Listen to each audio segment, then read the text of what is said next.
Şu anda iki tane görüntü görüyorsunuz. Bir tanesini iPhone 15 Pro Max çekti, bir tanesini de XH2S çekti. Good things come to those who wait. That's what they say. Dostlar merhaba. Yeni bir video, hoş geldiniz. Bu videoyu olabildiğince kısa tutmaya çalışacağım. Çünkü çok fazla uzatıyorum, bazen kesmek zorunda kalıyorum. Neyse. Şu anda görebiliyor musunuz? Hangisi iPhone, hangisi Fujifilm? Çok ufak bir farkla birbirinden ayırt edebilirsiniz.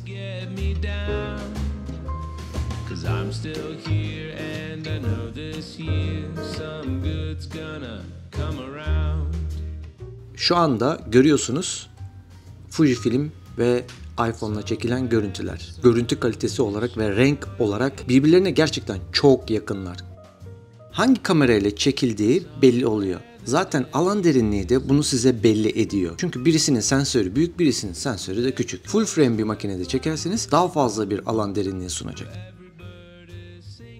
Kısaca log sisteminden bahsedeyim. Log sistemi giriş seviyesi makinelerin, yani bizim SLR makinelerin sinema kamerası kadar bir data bilgisi içermeyen ama renklere ufak da olsa müdahale edebildiğimiz elverişli bir format diyebilirim. Nedir bu RAW formatı? Bize görüntüde gördüğünüz gibi griye benzer bir görüntü verir. Siz bunu çektiğinizde eğer iPhone 15 Pro Max'iniz varsa log çekimini alırsanız ekranda griden oluşan bir görüntü göreceksiniz ve bu kamera niye böyle çekiyor diyebilirsiniz. Bu tamamen RAW formatı. Bunun üstüne renk atmanız, yani LUT atmanız gerekiyor ve renkleri ona göre düzenlemeniz gerekiyor. Amacım burada LUT'un nasıl çalıştığı ya da logun nasıl çalıştığı değil de iki kameranın daha çok karşılaştırmasını size göstermek istiyorum. Ben çok büyük bir fark göremedim iPhone 15 ile Fujifilm'in arasındaki LUT sistemini. Tabii ki kabaca çok fazla renk derinliği yapmadığım için, renk oynaması, renk üzerine çalışmadığım için bir süre sonra renkler bozuluyor mu, bozulmuyor mu onu bilmiyorum iPhone'la ilgili. Eğer Fujifilm kullanıyorsanız kesinlikle LUT'la çalışmanızı tavsiye ederim. Çünkü gerçekten renk derinliği çok güzel. Keskinliklerine baktığımızda aralarında çok büyük bir fark yok.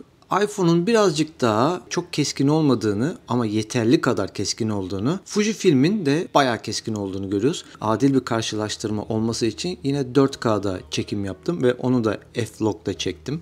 Öykünün koldaki gölgelere ve aydınlık kısımlarına odaklanın. Şu anda görüyorsunuz, o görüntüyü durdurdum ve kolun aydınlık bölgesinden karanlık bölgesine, yani gölgelere doğru gittikçe bir geçişin ne kadar yumuşak olduğunu görüyorsunuz. Ama iPhone'da bu geçişin daha farklı olduğunu görüyorsunuz. iPhone'la Fujifilm'i ayıran şeylerden bir tanesi bu. Yani daha doğrusu profesyonel bir makineyle bir iPhone'un ya da bir telefonun farkını bu şekilde ayırt edebilirsiniz. Bu ileride düzeleceğine inanıyorum ve şu haliyle bile zaten iPhone çok iyi bir durumda. Tabii ki Fujifilm profesyonel bir makine ama iPhone'un bu denli profesyonele yakın sonuç vermesi beni gerçekten şaşırttı.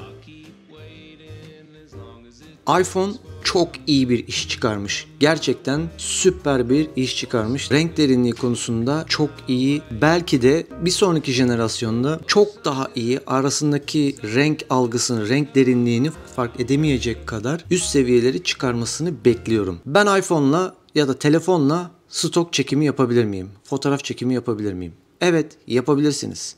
iPhone'un dezavantajı flash takamazsınız. Yani stüdyo ortamında profesyonel bir çekim yapamazsınız. Yine SLR bir makineyle çekmeniz daha doğru olacaktır. Benim düşüncem. Ben stok çekimlerimin hiçbirinde neredeyse log çekimi yapmadım. Log çekimi birazcık uğraştırıcı. Yani her sahne için ayrı bir renk düzenini yapmanız lazım. Ayrı bir edit yapmanız lazım. Çekmek istediğim konuya odaklandım. Zaten loga ihtiyacınız yok. Emin olun yok. Sadece belki dış mekanlarda ışığın çok sert olduğu, güneşin ve gölgenin çok fazla olduğu ortamlarda belki log çekimi yapabilirsiniz. Bu da başka bir problemleri beraberinde getiriyor. Güneşin altında monitöre bakabilmek, iyi ayarlayabilmek, ekstra bir monitör kullanma gerekliliği bazen gerekiyor. Ayarını yapabilmek, doğru pozometreyi kullanabilmek.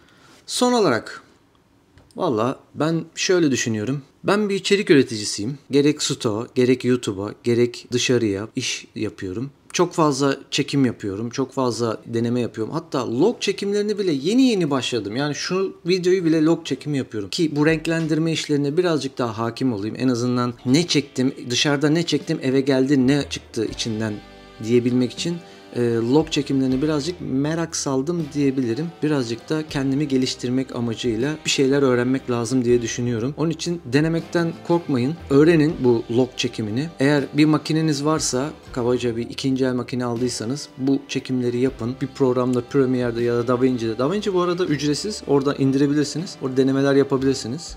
Daha sonra ekipmanlarınızı genişletebilirsiniz. Yaptığınız işte buna yatırım yapabilirsiniz. Başka bir iş yapıyorsanız, başka video sektöründeyseniz bu sektöre de yatırım yapabilirsiniz. Yani benim yaptığım gibi, ben mesela şu anda YouTube'dan bir para kazanmıyorsam ama bu YouTube için bir yatırım yapıyorum. İleride geleceğe yönelik ve hem de öğrenmiş oluyorum sistem nasıl çalışıyor, nasıl daha iyi yapabilirim. Çünkü gerçekten YouTube kaliteyi ve içeriğe çok önem veriyor. Ben de bu kaliteyi nasıl artırabilirim, nasıl üstüne bir şey ekleyebilirim, ekipmanlara ne ekleyebilirim diye araştırmalar ve deneyler yapıyorum kendi çapımda. Benim düşüncelerim bu şekilde şimdilik.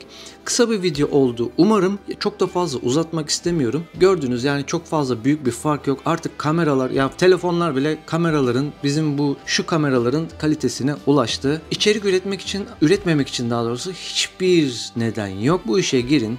Yani hobi olarak yapın. Belki çektikleriniz ileride belki paraya dönüşür. İster stok yapın, ister başka video işlerinde kendinizi geliştirmiş olursunuz diyorum. Ve bu videoyu izlediğiniz için de teşekkür ediyorum. Kendinize iyi bakın. Hoşça kalın.